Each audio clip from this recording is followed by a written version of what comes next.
Hello, my fellow YouTube watchers. Happy Memorial Weekend, and hope you all have fun watching the real race that is the Indy 500. But, without further ado, let me show you my new Diecast pickups. First, this is the Breast Cancer Awareness Hooters scheme by Chase Elliott that he drove at the 2020 Texas race in the playoffs, which was delayed numerous times up until Hump Day.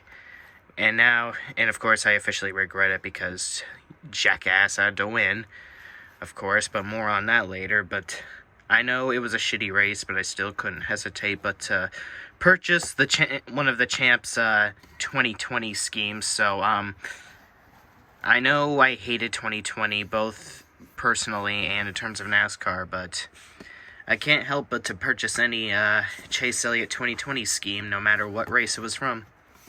Next, speaking of kick-ass schemes, here is the lefty-designed scheme for Jimmie Johnson that he drove at the same race that he arguably should have got his one final victory at, since he was absolutely in the top 5 most of the race until the engine just had to go reactor 4 on him, and so it gives idiotic fans the propaganda that he was a quote-unquote washed-up has-been, even though he's been up front in the top 5 always, all the fucking time, the first 2 stages. Of course, when the third stage comes, the engine on this beautiful, gorgeous scheme just had to go Chernobyl reactor 4.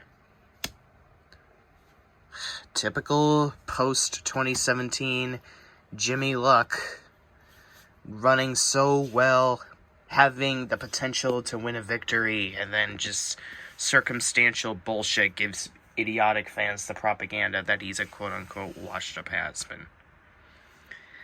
And of course, here's another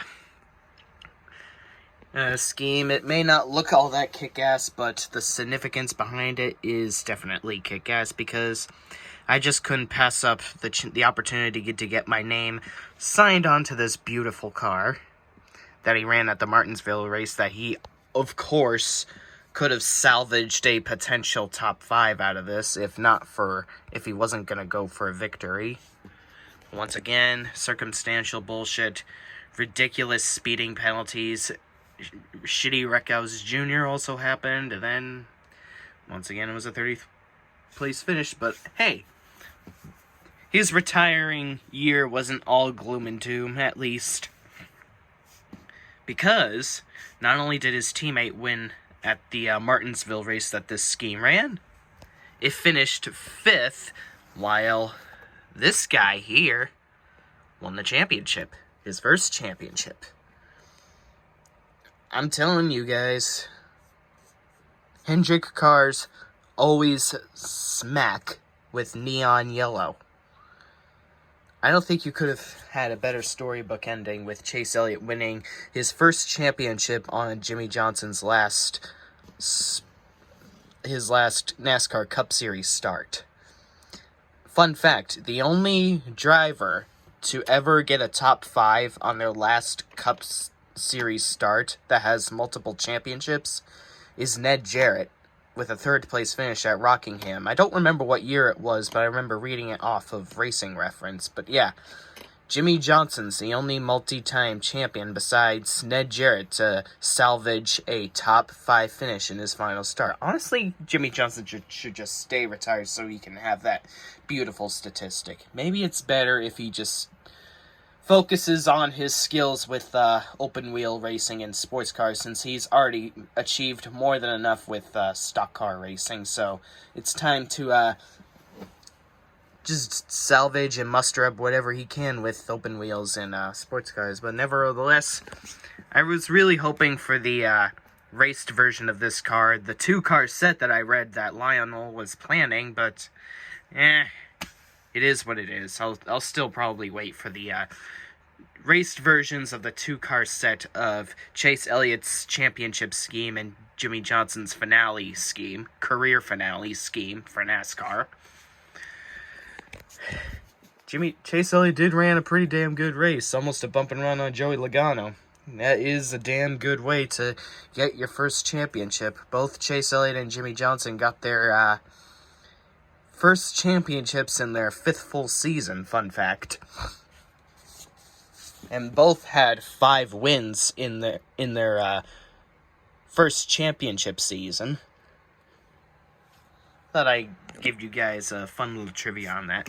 And last but not least, I decided to purchase a paint scheme that I saw at Dover, the race with the Hendrick 1, 2, 3, 4 finish of Kevin Harvick. It's not a Hendrick car, but still, it's a underappreciated legend that is Kevin Harvick, that arguably should have more championships than he has to his name. Should be in the multi-champions club by now, but what the fuck ever. Nevertheless, it looks alright. Not one of the best schemes of all time, but I like it. So yeah, this is a pretty damn good pickup I've got there. 2020 Texas, 2020 Martinsville. I'm still waiting for Lionel to release the 2020 win car of Chase Elliott. 2020 Phoenix, 2021 Dover. Yeah, not a bad pickup at all. And in fact, it's way more than fine. The finest pickup ever. Actually, just for out of love for Jimmie Johnson, how about I line those two up just for 1 second and take out his final start scheme.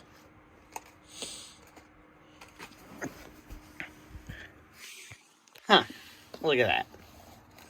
Beautiful family of Jimmy cars. 2020 Phoenix, 2020 Martinsville, then 2020 Texas, 2020 Martinsville, 2020 Phoenix. That's a beautiful family of Jimmie Johnson cars. Now, if only Lionel could just finally release that 2020 Martinsville win car, I could have a perfect set 6-pack right here. That would be quite stellar. Thank you guys for watching. Stay tuned for more. Space out and enjoy the Indy 500.